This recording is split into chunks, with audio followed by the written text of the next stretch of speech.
Bucks, go Bucks. Go Bucks, go Bucks. Go Bucks, go Bucks. First and goal, we gotta tough it out. Get in the end zone and call a hot route. O-line of beats, right down the street. And have Humphreys run right underneath. You know it's Bucks ball, we got the hardest D. Bring the pressure to the QB. You know it's routine, we got hard greens. Welcome to Tampa, welcome to Turbo. Go Bucks, go Bucks. Reppin' for my team. Go Bucks, go Bucks. You know we want the ring. Go Bucks, go Bucks.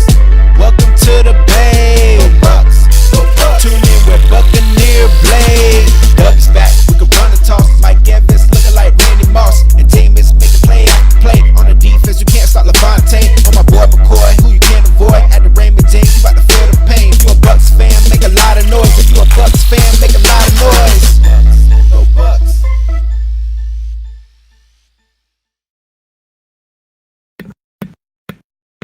What's up, everybody? Welcome to an edition I ain't done a very long time. Not Blake and Blake Sports, but Buck and Blake Sports today. So I got some good friends here. One long time friend. Grew up together since we were young little jits. Plenty of stories with that. And then a new old friend who's like a third father to me, Mr. Frank. And my good buddy Marques Murrell, they're here today in the lobby waiting. Marcus, I'll give you a brief. He'll talk about his experiences in the league and the people he met and the way the league works a little bit, how it's a business and stuff like that. Because I think a lot of you fans and stuff don't realize the ins and outs of things like that, how it works, and you can get it straight from him because he's out of the league now, so he can kind of speak more freely now because you can't really say the stuff you want to say when you're in the business per se. So I'm gonna bring Marcus in now. And you're on Bucks Report with Buck and Blake Sports today. Marcus, what's going on, man? Man, how you doing today, Blake? How you doing? Good, man. Good seeing you. Good seeing you. Let me bring Frankie in here. All right. Have him in timeout. Good to see you, Blake, as always. What's going on, fellas? Marcus, what's up, man? Great to see you, my friend. Proud of your successes you've had. I know you worked very hard for it all your life to be where you're at today, both of you guys. So let me tell you guys, you fans today about these two here, how this works together, how I know these two guys. So like I told you, me and Marcus, we played together down in high school in Fayetteville, North Carolina. Marcus is the brother of also Adrian Murrell, who played in the league running back, was very successful back in the NFL. Marcus went on, came up. He won 2 championships with Appalachian, right? Yes, I won 2. 2 with Appalachian. And he's also in the Appalachian Hall of Fame, which anytime any kind of thing like that on any level is great because it's not something they just give out. Yes, that's awesome. I don't know if you knew that, Frank. He made Hall of Fame for Appalachian State. That's fantastic because they're really great athletes into the league. Thank you. Yes, they are. App State is pumping some players now.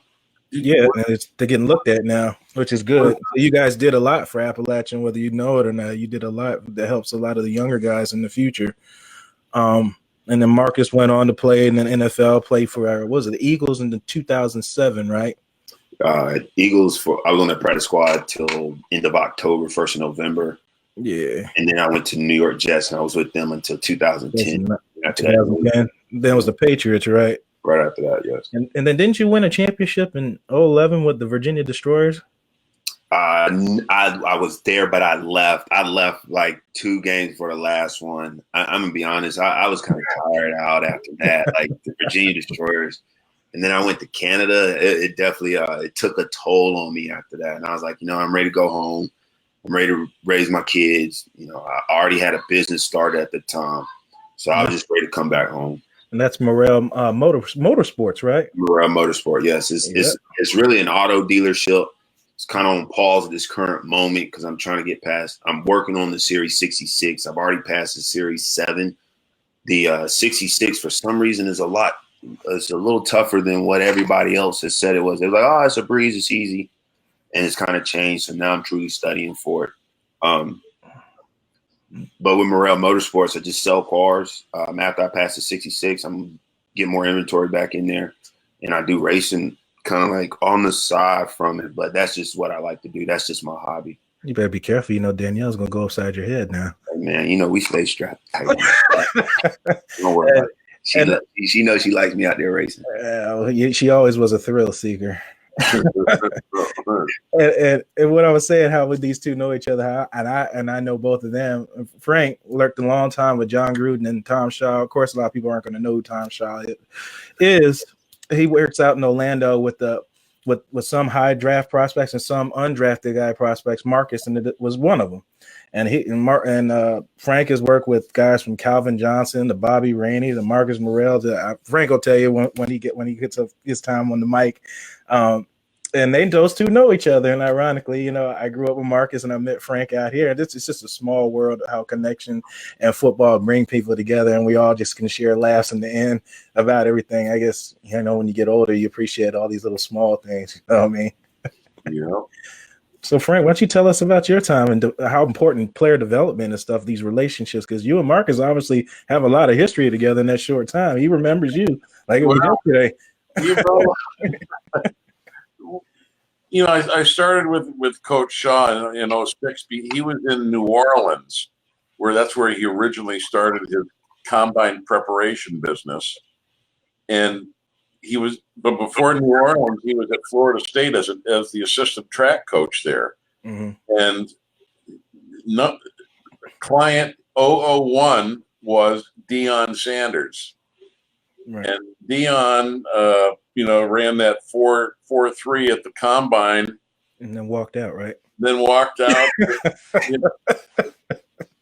And Deion, his agent, Mr. Parker, who is now deceased, and one of the other agents, Joel Siegel, they had all the Florida State guys, and because Deion trained with Tom Shaw. Everybody had a training with Tom Shaw. That was, because Deion did it.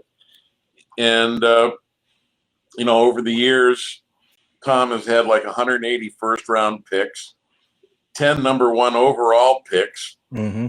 8 Super Bowl MVPs. I mean, he's had quite a career, and he was the strength and conditioning coach for the Oakland Raiders last year. Mm. So he had a pretty good time, but I mean, some of the great guys that I got to meet, like Marcus, but Calvin Johnson. I mean, what an awesome man he is. I mean, Calvin didn't have to show up for those workouts, but you know what? Calvin was always the first one there and the last guy to leave. So how do these other guys look? Oh, my God, Calvin Johnson's working his butt off. I better pick my game up too. Poor Calvin got stuck with the Detroit Lions, but he still made a lot of money. Yeah, great career up there, though. Yeah. He did. Sadly, he kind of did the Barry Sanders outing. Still has something left in the tank and cared more about his health than money and stats. I don't blame him. I respect that. Yeah. He wants to be able to remember those days and, be punched out, unfortunately, like what Muhammad Ali was before he passed. But, I think this concussion syndrome thing, I mean, it's real. I mean, how many times were you concussed on the field, Marcus? I'm currently in the litigation right now. I have lingering effects from particular games that I have pointed out. There's been plenty of times where you go down on kickoff, you may hit the wedge, and everything's black for at least 2 seconds minimum.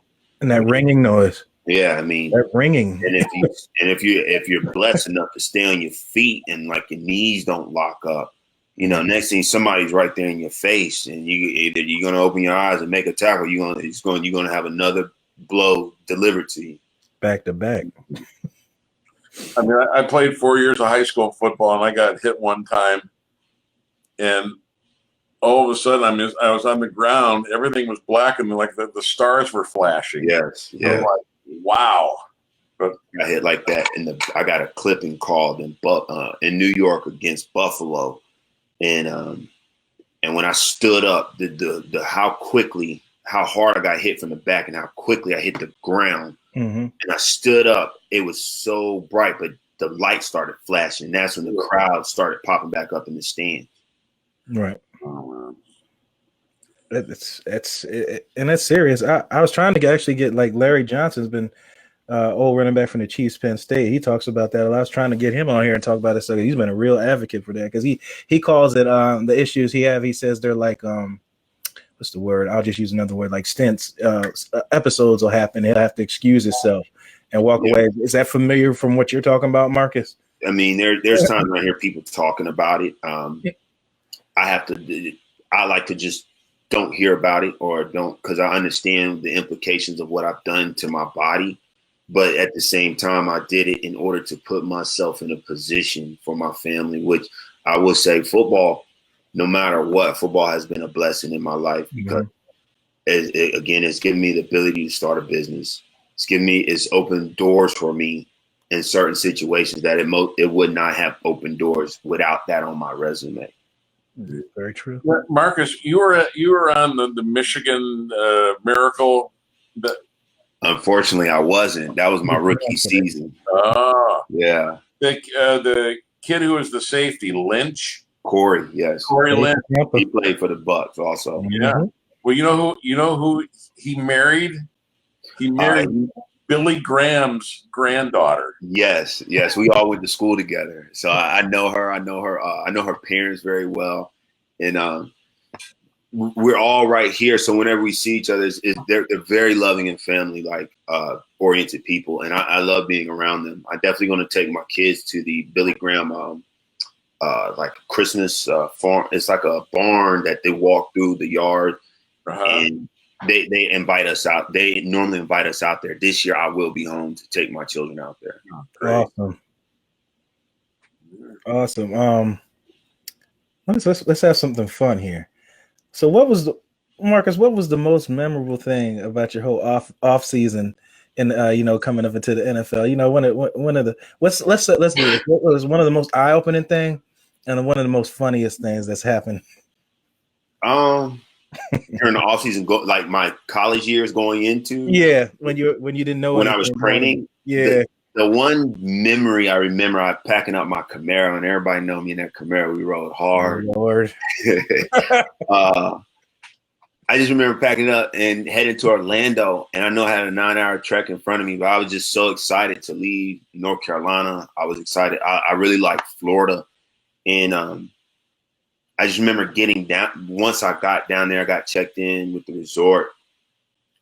At that time, I was in the resort by myself, so I felt big. It was like, oh wow, this is what the league is like. This is major. Mm-hmm. And just like Frank said, Calvin Johnson was there. Landry was there. I can't think of the wide receiver name who was also from LSU that came out with Landry. Yeah, Beckham. No. The Landry was first. But outside of Calvin and Landry, we had a couple more. I want to say we had 2 more first rounders out there, and I just saw how hard everybody worked. Yeah. All the time I did like safety coverage when I played at App State, it really came in handy because I've never played in a real life game situation as a stand-up linebacker. But once I got down there and we did 7-on-7, I just learned how to communicate with other linebackers, how to push and pull within the zones, and that helped me out tremendously when camp came around. Well, that's good to know that, Tom Shaw's camp was able to prepare you just not for the combine, but in real football terms, that you were able to pick up some. I'm gonna be honest with y'all. Going to Tom's camp, it was more than just football for me personally. Because when I first showed up, it was all about football. Nobody ever really, at that time, my brother was still playing. He was still in the league. And so nobody could really tell me like, the game's going to end. I didn't know that. So Adrian finished with the Jets, didn't he? Nah, he finished with the Cowboys in 2003. No. Yeah, no. Actually, he was done by then. He was done, but now I take it back. He was done because it was 2007. And it just, he played so long. He played 10 years in the league. So I kind of looked at him like, you're going to play forever. And I didn't truly know. So once I was at Tom's camp, they had brought some former players by that pretty much explained about there's life after football. And it never dawned on me until then, like, oh snap, there is life after football. Did Ike Taylor, did he work with you a little bit? Man, Ike was tremendous in understanding how to maneuver, use my body as a big guy, really, because he taught me how to like pretty much like properly backpedal, how to come out my brakes, and what everything he told me, I just stuck to it and listened to it, and it helped me out once I went to camp. Wow. I would see Ike when we played Pittsburgh, and he remembered me, and we spoke, and man, Ike was tremendous. Ike's a real deal guy. He never let it go to his head, you know, all his fame and fortune and everything in Pittsburgh, and he was a fan favorite. Man, Ike they loved him. Yes, Ike is a great guy, man. Every time I see him, it's just he's a great guy. That's all I can really say. But the fans loved him because he would talk to everybody. He would sign every autograph, and he endeared himself to the fans, and that he was able to stick around 12 years in Pittsburgh. He made a lot of money. That's a good place to stick around for 12 years. Yeah. There's some people that got some questions for you guys and some statements. I'm gonna read them off to you. One's for you, Marcus. Christopher Cole. He says, "Do you know my brother Patrick Cole, Marcus?" Patrick Cole from where? I assume maybe he went to Appalachian State. That's no, it's not ringing a bell right away. Not right off the top of my head. I need a I would just need like a time and a place or just a small reference to help me out. Okay. Somebody also brought up, well, I know you know this person. He says, Matt Colston said former Buccaneer Dexter Jackson was from Appalachian State. And ironically, we were trying to get Dexter on. Yeah, I talked to Dexter today. Oh, you did talk to him? Okay. Yeah, I talked to him. Dexter did train with Tom Shaw, too. He did? Dexter trained with Tom Shaw. I didn't know that. Oh, that's awesome. Jesus. Shaw, who hasn't Tom Shaw trained? Man, I'm telling you, Tom, I just when I was coming out, James, my agent at the time, he gave me some options, and I just pretty much told him, from what I'm hearing about Tom, I'd rather be around some guys who I know are going to be drafted, even if they don't show up. I want to be around guys who are going to be drafted. You want to be around that work ethic. I got you. Yeah. Well, what was good about Tom's camp was he created competition. There may be a guy that's a projected fourth or fifth round pick, and there's Calvin Johnson there. And Calvin's working with this guy every day in the drills, and this guy's saying, "Oh my God, I'm with possibly the number one overall pick." Number one overall pick. Yeah, and he's out there busting his hump. No, you don't have to. Yeah, it's I mean, I definitely say Calvin busted his tail when he was down there. A lot of the defensive guys that I was with, I'd worked with a lot of safeties, it seemed like, and they worked hard. Oh, yeah. Well, they had Levi Brown from Penn State. Levi was there. Yeah, I remember Levi. And a couple other guys were there, but he was a first-round pick, and I don't know if you remember those two girls. They were the soccer girls, and they wanted to train. Yeah, I remember the Canadian. I remember they were both from Canada, right? Yeah, they were Canadian. Yeah. And, well, they met, like a guy who's like a free agent, hung out with him for a week. Then they moved up to like maybe a fourth-round pick. Then they moved up to like Levi, and then all of a sudden they moved – they started they moved up to Calvin, man. Yeah. So I remember that. Yeah. I remember that.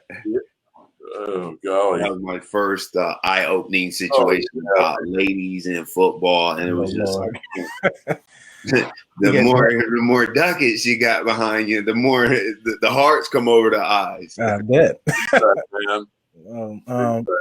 So are you for or against really all the changes now protecting against concussions and CTE and all that stuff, Marcus? The changing of the game. I'm gonna be honest. I'm for it. Yes, we're gonna miss a lot of the old way of football, how it was played, but it's the guys are a lot bigger, a lot faster, a lot stronger. When your average linebacker is 250, 260. I mean, even in the middle. He's rolling. When he hits you, that's going to be some lumber drop right there. Mm-hmm. I mean, I remember playing Brandon Jacobs in App State and in New York, and that's a load. You keep running over, you keep meeting up with guys like that constantly in the hole. That's going to take some wear and tear on you. Oh, good. Oh, yeah. Brandon Jacobs. A lot of people didn't know they went to a smaller school, transferred down from for Auburn. The Auburn squad was pretty nice. They had Brandon Jacobs, Cadillac Williams, and Ronnie Brown all at one time. All at one time. Yeah, but unfortunately, Jacobs was the odd man out. Yeah, he took the smaller road, which worked out for him. He ended up getting picked up to the Giants and having a decent career. So yeah. I remember when we played him second round of the playoffs, and boom.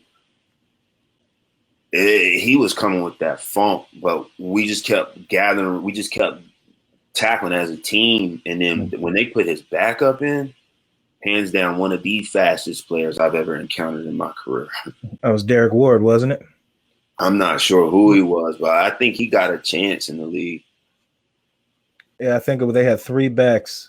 Was it Bradshaw, Brandon Jacobs, and Derek Ward at one time? I remember Giants when they were running. I can't remember. They were calling the Thunder, Lightning, and something. It's been a minute. I remember Bradshaw. Yeah. How with all this offseason stuff, I don't know how much you pay attention to the Buccaneers and all that, Marcus, or I don't know how much. What do you think about swapping out a real gentleman on and off the field from McCoy and then changing the bad boy and Ndamukong Suh coming into and switching places pretty much and numbers? How do you think how that is with as far as a culture thing? You being in the locker room, you seen a lot with the Jets, and you go there with the Patriots. You were pretty much on a pretty good flux of teams there with different cultures. I've seen it where you always have a guy in the locker room who's just like a headache to deal with, and you're like, man, what's the point? Like, why are you such a headache to deal with? Like, no need to. But then I've been in locker rooms where it's just like you can hear a mouse squeak in there. But it just, each locker room is different, and it's going to come down to the players collectively on how they like a particular player, how you gel, because when you win a championship, it's going to be based on how well everybody likes each other. Hey, y'all, do y'all mind if I go grab my charger? I just realized my. Yeah, go ahead. I can pick Frank's brain a little bit here.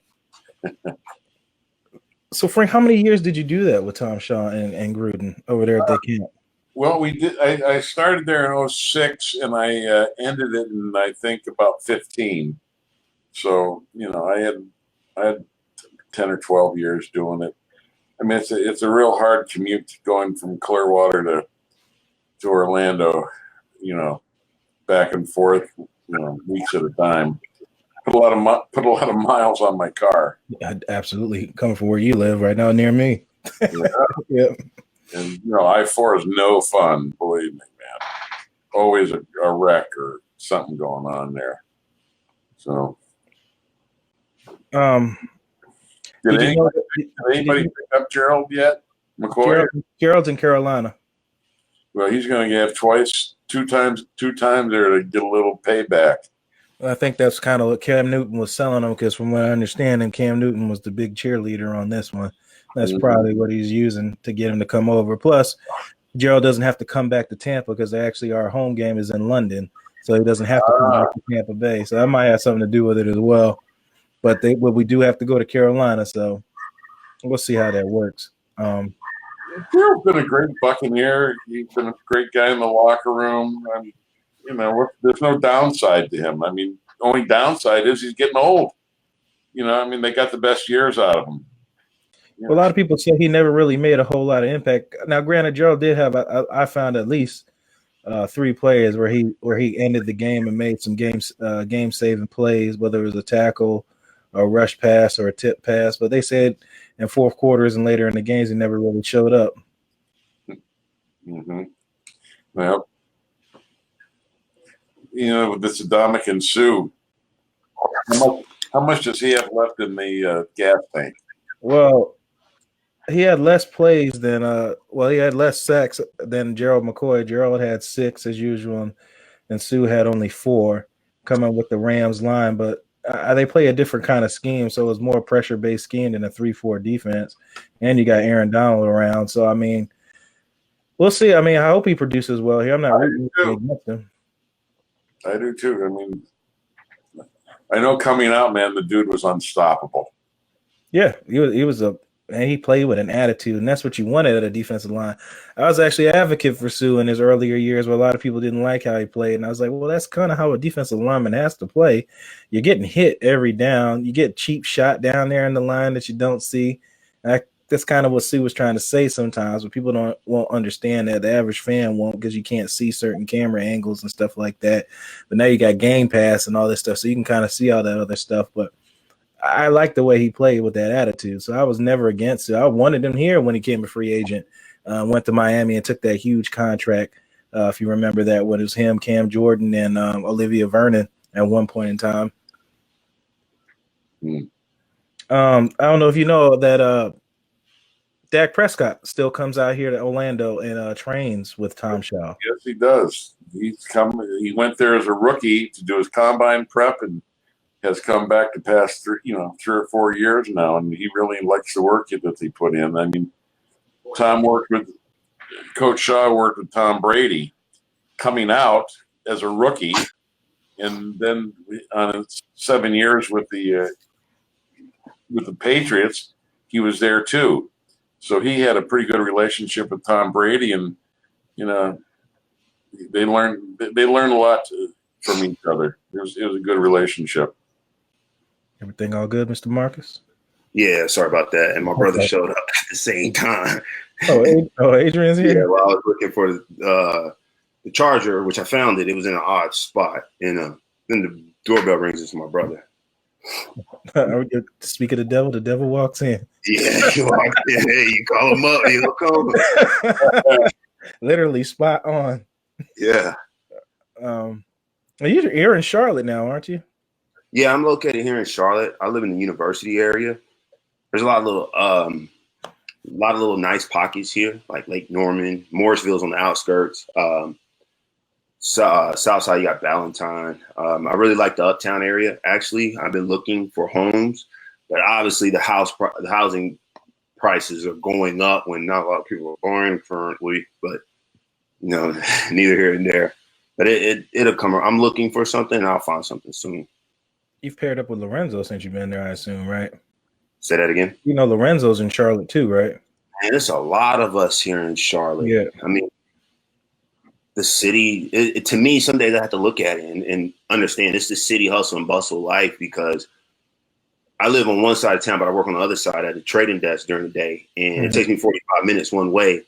And I don't ever leave the city of Charlotte. Right. Yeah. Yeah, city. From what I understand, Charlotte is a pretty upcoming city right now. It's a place I would say want to grow. Say that again. I've definitely heard it's a place that's growing. It is growing massively. Actually, matter of fact, speaking of a couple of years ago, Lorenzo and Ryan and I, we all met up for like a Christmas party at Ryan's house, Ryan's salon. Mm-hmm. That was like a family reunion right there. Yeah, it was. And now at this time we had everybody had wives and kids now. Did you know Ryan was on not The Price is Right, but he was on Family Feud. Family Feud. Sure was. Yeah. The Salones. Lord mercy. Let's Fayetteville folk all over. Yeah. What I want to get at, brain fart. So I was back on with kind of what the Tom Shaw thing. I mean, like I said, that's cool that they got this type of thing for all these young players, and being as long as Frank's done, it looks like you've touched a whole lot of people over the years. I'm sure that, I mean, it's just, it's just amazing. Like Marcus literally just started smiling when I mentioned your name. He remembered like it was yesterday. We had a great time. I mean, we were training hard, but everybody was having fun, and we were competing, having fun, and everybody, there was no animosities or, anything. There was only one fight ever in Tom Shaw, and who do you think it was against? Maurice Claret. Oh, Lord. Oh, yeah. I remember that. I remember hearing something about that. Grey Goose time. Yep. And you know who he started a fight with? Who? Fullback Greg Jones. Oh, yeah, from Florida State. Yeah. They're going to Jacksonville. Yeah. And Greg Jones, I'm going to tell you, is one of the strongest men you'll ever see. This guy's like built like just looks like granite. He's unbelievable. I mean, you look at some of his highlights. He's jacking up Ray Lewis, picking him up on a block and just pancaking Ray Lewis a couple times. Oh yeah. Yeah, he was a mountain of a man, Greg Jones. I remember now. Yeah. Played fullback, like part-time, like power back. I remember Greg Jones very well. Frank, who would you say was your funnest guy that you had to train out there or work with? Yeah. We had this one kid, he was a quarterback from what's the school in New Orleans? Louisiana, LSU? No, the other school in New Orleans there. Louisiana Tech? No, in the city. Oh, I can't remember off the top of my head. They call it the Harvard of the South. But come on, I don't know. Well, anyways, he was there, and this kid, he was a real goofy kid. And everybody was having fun with him, and we all got together before the workout, and I go, hey, the GM called looking for you.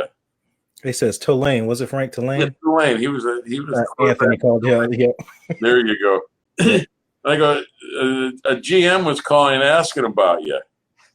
He goes, from what team? Well, they needed a shift manager at Denny's. Oh my goodness.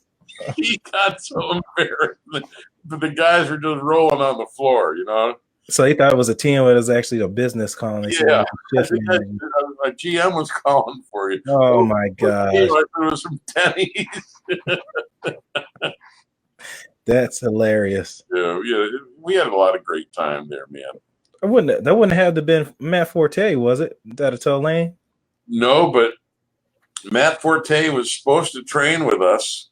He trained with Tom all through high school, right? Jeez, Tom's everywhere. Well, when he was in New Orleans, I'm going to tell you something. The city of New Orleans put out more guys in the NFL. These dudes are just incredible athletes. City of New Orleans, the public schools there is unbelievable. The talent they had. I mean, but that's way before Katrina. Pre-Katrina. Right. Pre-Katrina, man. But Matt Forte came back and trained with us afterwards. Yeah, man. That's the first name that comes to mind when you say Tulane. I'm sure there's many more players that came out of there. Oh yeah, lots of Tulane guys, man. So I got a hot question. Are y'all buying or selling on the Browns? I'm buying? You buying some stock, Marcus? You buying stock? You about to buy some real estate in Cleveland? Yeah, in Cleveland. Yeah. Frank. I'm optimistic. I mean, I'm not jumping on their bandwagon. I'm just saying I'm optimistic. I think that this could finally be the year they turn it around. I'm not saying they're going to the Super Bowl, but I'm saying that they may have a good chance to maybe not finish it in the cellar. That's all I'm saying.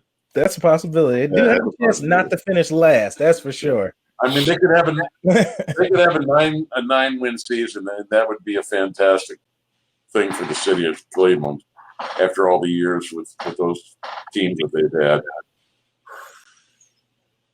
Marcus, you look like you got something to say. Go ahead.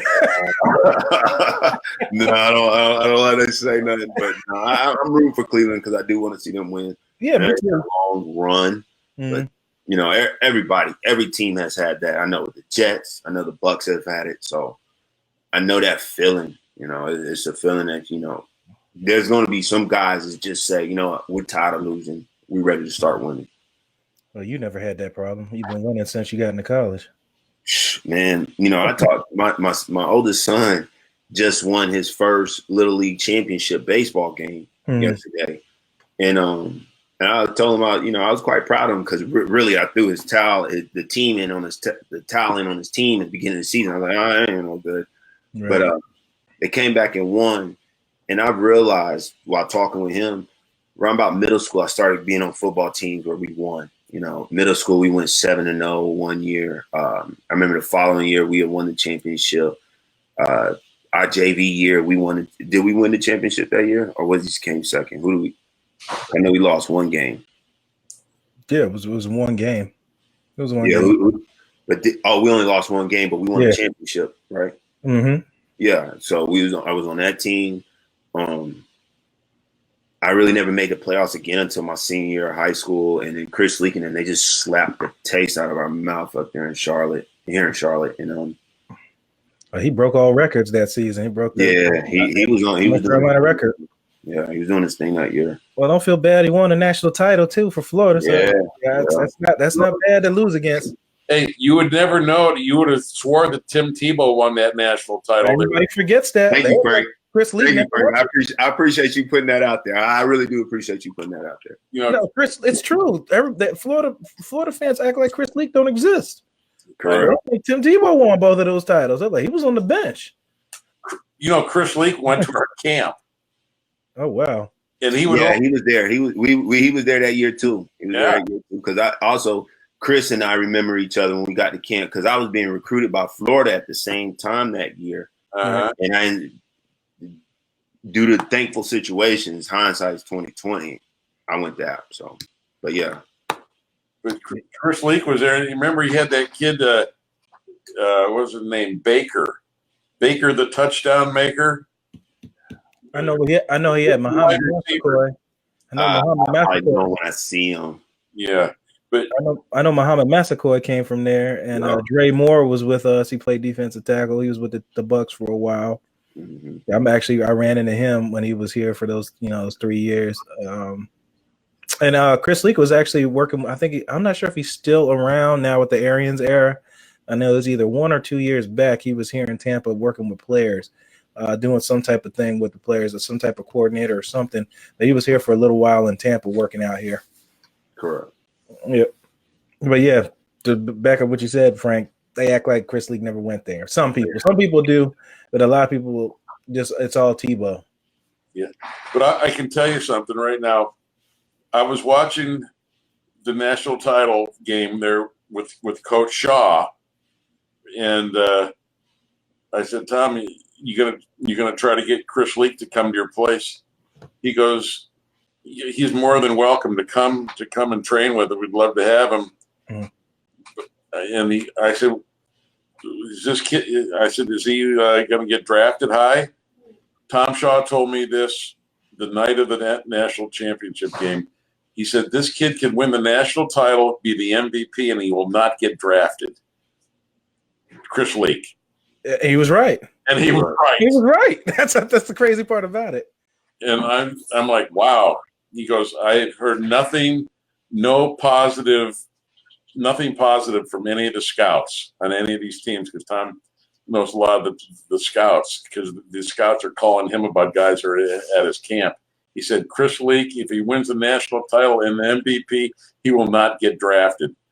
So Chris Leak ends up coming to our camp. He has his own game, performance psychologist. He had his own nutritionalist. He had a chiropractor. He had a massage therapist. Oh, Lord. And Tom's like, wow, somebody really bought this guy's bill of goods, because he's not going to get drafted. And all, it was just his whole family. I don't know who convinced his whole family, but you know who that was. They were all bought in. Chris is going to be a first-round pick, and he didn't even get drafted. That's agent. Yeah. I wonder if it was Drew Rosenhaus.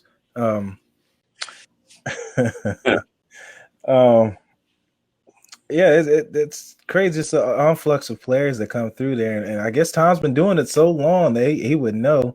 It'd be fun to get Tom on here and talk. They get on here and let Tom get some word. A lot of people don't know. I mean, all in all, Tom, he's like almost like the footstone for a lot of you guys. Yeah. Well, from the way the stories that you're telling me and the way Marcus describes it, and he remembers all these other guys that went on and had successful careers, and not even just that, you guys became decent men out in the communities. Marcus, I'm gonna put it out there, he's out there in his community doing things, and trying to better people's lives and doing all stuff like that.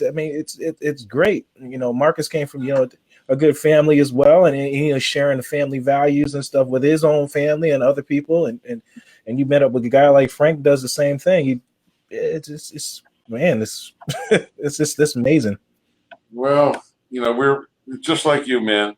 You came from a whole family. You had a mom and a dad there, and they were there for you. They were teaching you wrong from right, and they were putting, setting the bar high for you.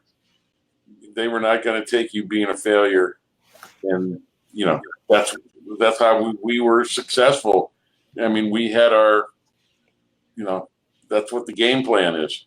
You're going to succeed, and you're not going to be a loser. And I'm like, I was always afraid of being a loser, losing.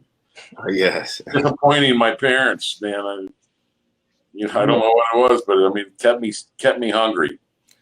My dad used to have a saying that that really stuck with me. He was like, "Yo, it's easy to be a bum." And I had to think about it, like, you know what, you're right. It is easy to be a bum. I don't want to be a bum. It's easy to quit. Anybody can do that. Anybody can do that. I remember, Frank, I remember the last time, Marcus probably remembers it. The last time I saw Marcus, it was before we all, departed ways out of Fayetteville. I think we were at a party. I can't remember what neighborhood it was. I saw Marcus. I looked him in the face. I said, "I'm very proud of you, Marcus." Because Marcus came a long way. Yeah, he came a long way. And his football genes didn't kick in right away. He's trying to fit in, and it all came together. And lo and behold, he's a Hall of Famer at Appalachian State, and went on and played in the league, and has a great family, and he's a good man. It's just I'm just happy. Man, you know what happened? When I came over to Byrd High School, I had wanted to switch my position from defensive end to running back, and I remember Coach Stuck was like, "What are you doing? Get out of here!" And I was trying to be a whole nother position that just wasn't fitting me naturally. Right. You didn't find your niche yet. It didn't kick in yet. Sometimes it takes people a little longer to figure out what you want to do. And I can understand the running back. Your brother played it. You watched him. You grew up, so I can see maybe. Because I was in an offensive family. Everybody was like, "Yo, what are you doing on defense? Get over there." And I just naturally like defense. Right. You like hitting people instead of getting hit. It's not wrong. Yeah, I didn't like hitting part. That's the odd thing about it. I don't like to get hit or touched. And everybody's like, "How do you play the game?" It's like on defense, you do all the touching and the hitting. So, well, yeah, you're pretty much. Well, most of the time, you should be delivering the blows instead of taking. If you're going to be a decent defender, reacting. Proactive instead of reactive on defense. Mark, how many surgeries did you have?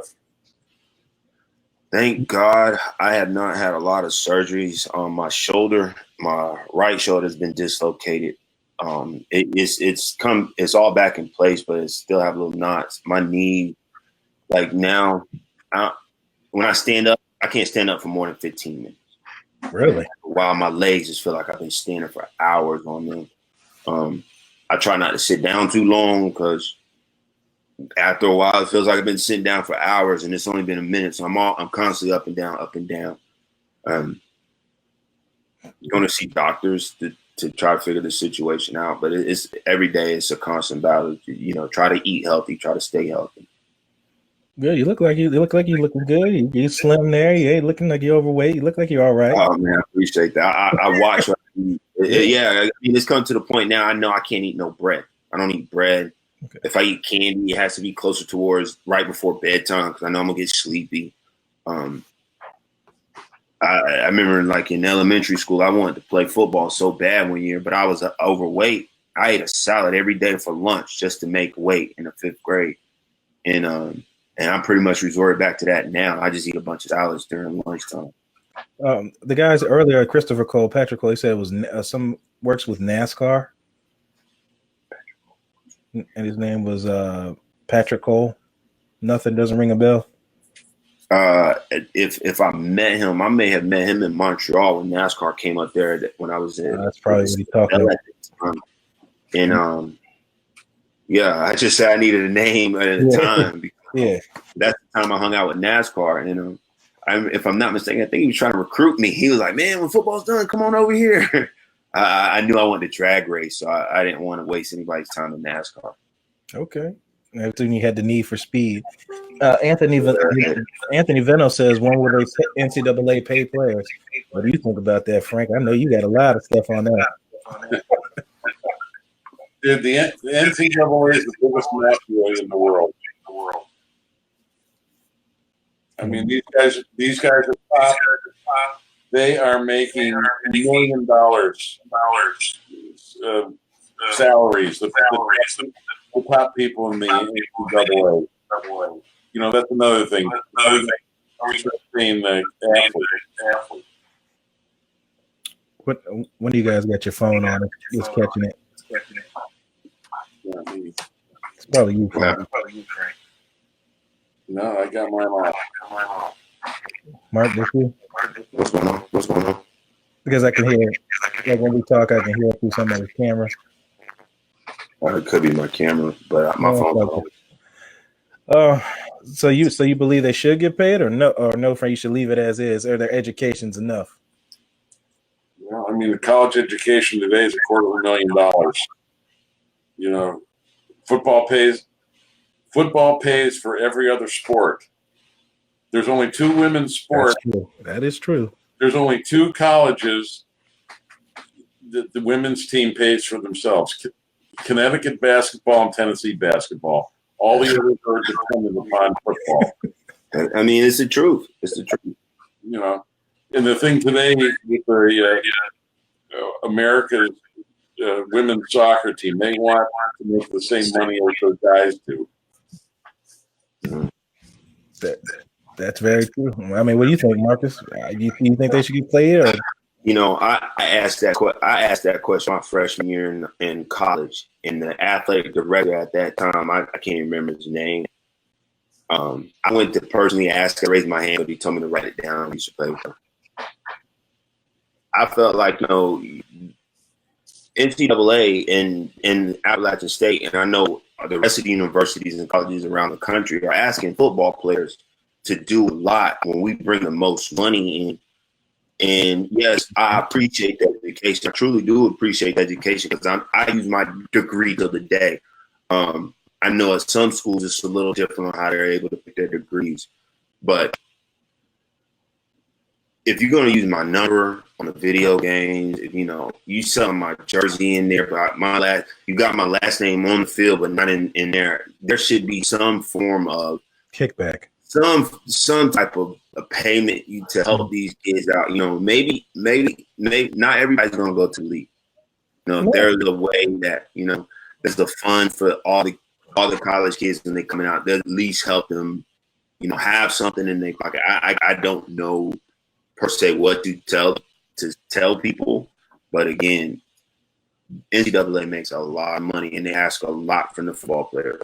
Yeah, Northwestern, their players unionized last season. Remember that?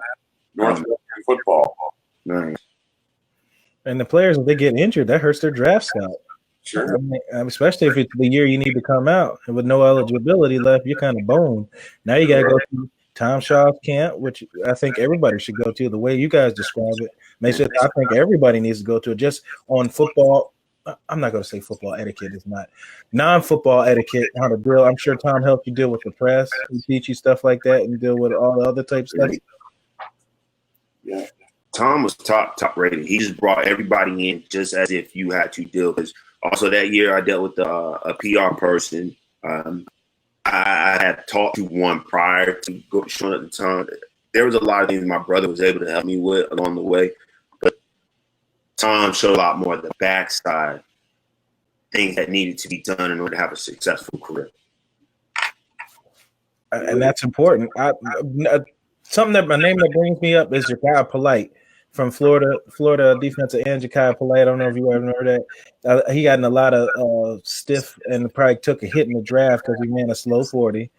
And he didn't talk to the press too well, and he admitted it in a later interview. He's like, well, they were asking me questions. I got annoyed and stuff like that.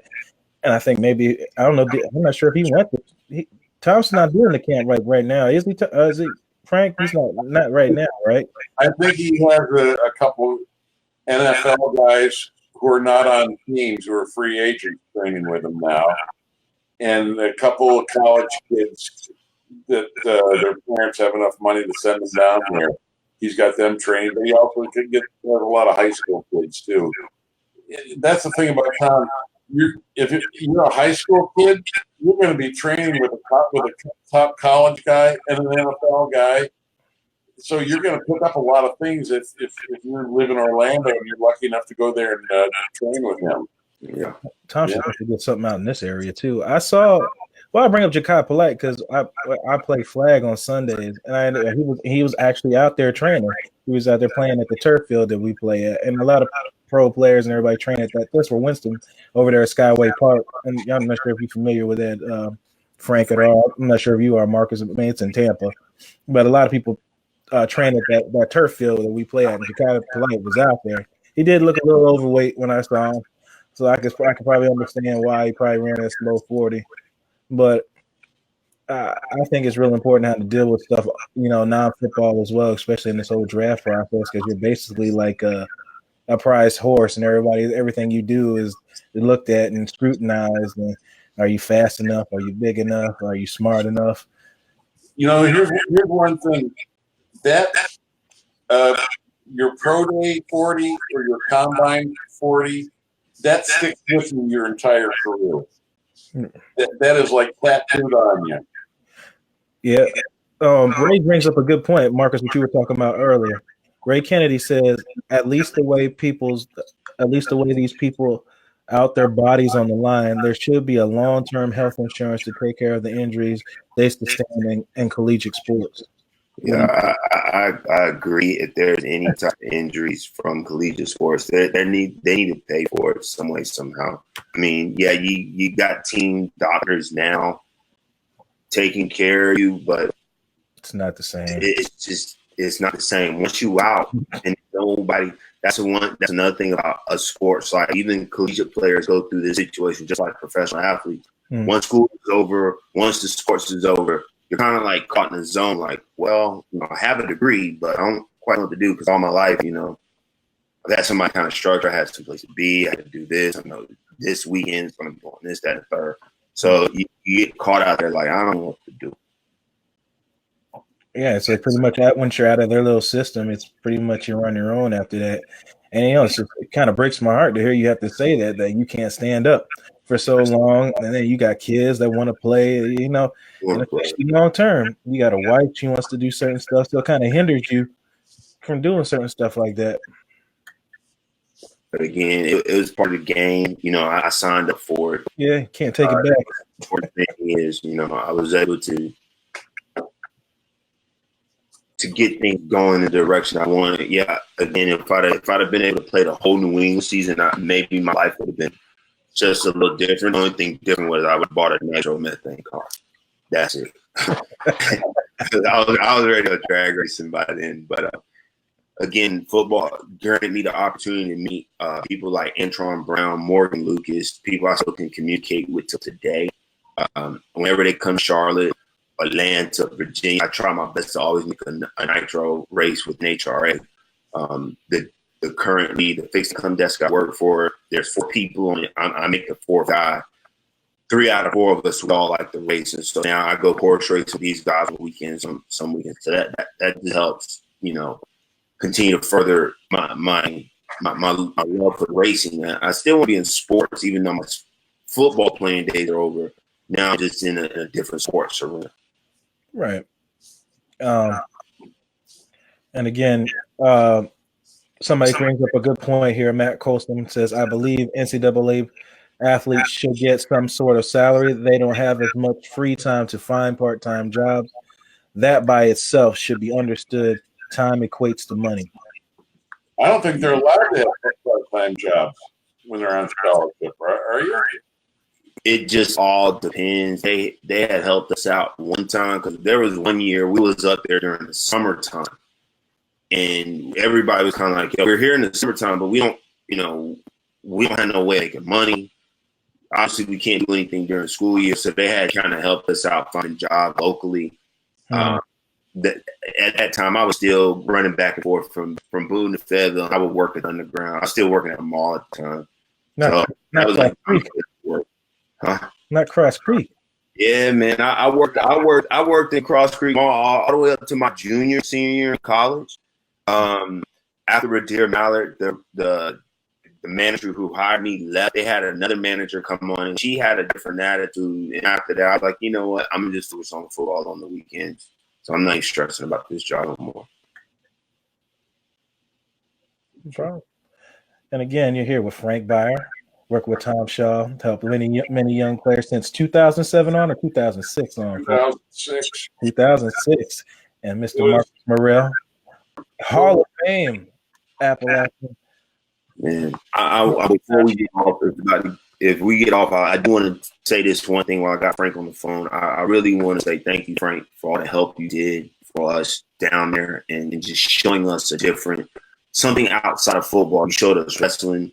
You showed us the wing, like understanding franchise. You didn't go into detail on franchises, but you showed us, having franchise business is a possibility. Not a lot of guys before I went to the league was interested in franchise businesses, but once I got there, it started popping on my mind then because other guys who have been around Tom and yourself was like, I'm going to get a franchise. This is something. And there's guys who, invested in franchises and they left the league and they're kind of, everything's fine. I appreciate the kind words, Marcus, but I loved being around the fellas. It made me feel young. It made me feel I'm one of the guys. Yeah. And, I'm 60. I'm going to be 64 next month. So I'm old enough to be these guys' grandfather. 65 on 24. But I really enjoyed being around the guys. It made me I'm like, wow. It's nothing like you hear it on the 10 o'clock news. So this football player did this and this football player did that and that pass. I'm like, all these guys are like all educated guys. They've been around highly educated men. The college football experience has changed them tremendously. And we give them, they are pretty polished young men at 22 and 23 years old. Yeah. It was just an honor for me to be around these guys and for them to accept me. And, we had a great time with a lot of these kids, man. That's awesome. Like I said, we need to get Shaw on here. Yeah, I do appreciate you, hitting me up to come on to your show, man. This is awesome. I would love to do it again. Oh, really, man. We're glad we got it right this time. The other time, last time I trying to do it via cell phone. Not too much going on. I mean, if you ask people, sometimes they be like, "Man, I don't ever slow down." But right now, I'm learning how to get behind the computer to do what I need to do versus trying to do everything on cell phone. Yeah, true. I do have a question now. I think you said something that made me think about it a little bit. Is it really that hard to adjust, playing professional sports and then trying to find something outside of that? Is it like, oh shit, like I don't know what to do now, or what am I going to do after this? Am I going to use my degree? I mean, is it that hard for people, like from your own experience? From my own experience, you look at it this way. I started playing football when I was 6, when my father came back from the first Desert Storm. So from age 6 all the way through college, I played ball. So now when I go to the league, I'm approaching the 20-year mark. By the time I was done playing football, I was 26, and I've already put 20 years of football in. A lot. And just like Frank was saying, there's a camaraderie around the locker room. Even though you may have that one guy who's just like, I don't want to deal with him, there's a certain camaraderie about being around the locker room. Now, once your days are over, if you're blessed enough that to go into a field of your degree, right? That's a great thing. But still, it took me 5 years to even get into on the Wall Street doing what I do. So that's in essence, I had to start my own business. I had to understand, how to pretty much put my own food on the table at the time. and it leaves you kind of it leaves you feeling in an awkward space, like you just by yourself, and in reality you're not. Kind of vulnerable. Yes. Well, I have a very good friend of mine. His name's Crawford Kerr. He started the Wing House Restaurants. He played 8 years in the NFL, and he got cut a day. He was released the day before he was to report to camp for the Denver Broncos. Mm-hmm. And he was like lost. He had no idea what he was going to do. So he got a job at a car lot selling cars. He hated that. And he met a guy who wanted to put together a restaurant like Hooters, and he put it together and built 30 restaurants. And 4 years ago, he sold it for $68 million. Nice. He's a rare success from former NFL guys, and he had no business degree or anything in a restaurant. The only thing he knew how to order the meal. But he made himself learn that restaurant inside and out and build a 30-store. You will be amazed at when you leave like the locker room setting and you're looking around like, well, how am I going to make money now? You know, I went from making a bunch of money to no money. I got to do something. You will learn a lot about business really quickly. I learned a lot about just running a dealership as a whole from top to bottom just within those 5 years before getting this the trading desk. Well, for you to be able to go back and learn to do all the work to get those Series 7 licenses to be able to be selling stock, how hard is that to get yourself back into the study mode after being out of school for 6 or 7 years? I've already made it quite clear at the desk that once I pass Series 66, I'm going to need a break from studying at this current moment. But, you know, the difference was actually the funny thing was when I cracked open the Series 7 book, I just took it just like plays. I just sat down as I was, and I just studied them like football plays. So when I went and took the test, I was able to pass them in the first rodeo. But now I'm trying to take this Series 66, and I didn't do it the same way I did the first time, which is making it harder for me to pass. But you did it. Yeah. I'm going to pass. Just know this. I'm going to pass Series 66 next time I sit down and take it. My man, I know you will. You determined man. Yeah. Well, we've been on here an hour. This doesn't even feel like it. Well, I ain't gonna hold you guys up much longer. Frank, I appreciate you. Marcus, appreciate you. Tell Adrian, I appreciate him helping you grow to be a good man like himself. Man, Blake, I appreciate you, dog. You showed me how to really put my neck back at Douglasburg and go hit somebody. I seen you and Chance. What's that mean? Did I say that? You and Chance went out there on the track on the bull ring. I was like, oh, wait a minute. Let me get my helmet touched. So I had probably a few concussions from that, but who knows, man. Whatever. But appreciate it, guys. We got to do this again. Get down and talk some more stuff. Marcus, great seeing you, and thank you so much, Blake. I love doing it. This was a lot of fun. Yeah, guys, reach out to some other guys, see if we can get some of them on here and we can have a reunion. I hope we can get Shaw on here. I mean, from what I really didn't understand, like, Frank, I know you told me all this, like, just really listening to y'all two, like, it really dawned on me, like, this guy really has a lot of input on a lot of these players and the development of it. And I really don't think people talk about this too much. Why don't they? Because Tom never toots his horn. He's never tooted his own horn. He's never said, oh, I did this and I did this. He just wants to be a guy behind the scenes doing the work. Hey, Frank, make sure you tell Tom if another agent sticks to him, tell him to call the player and get the player to have him straight. Because I got Tom straight. And as you tell me this, now I want to reach out to Tom. Yeah. You want to know what? Tom probably forgot all about it because that happened, 13 years ago, however long ago it was. But I can remember that. I'm like, damn, these agents give used car salesmen a bad name, man. Ooh. Dude, There's something else, man. All right, guys. I met some, and I know you're in the car business. Yeah, I know, right? That's why I said used car business. Definitely not Murrell Motorsports. They're all used car.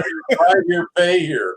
Yeah, exactly. Those guys, Yeah, not that doesn't happen at Murrell Motorsports, though. no, I'm sure it doesn't. I never implied that. Too small of a building to be trying to sling dirty cars. I can't do that. All right, guys, we got to do this again. I'll stay in touch. Marcus. Got it. Bye. Bye.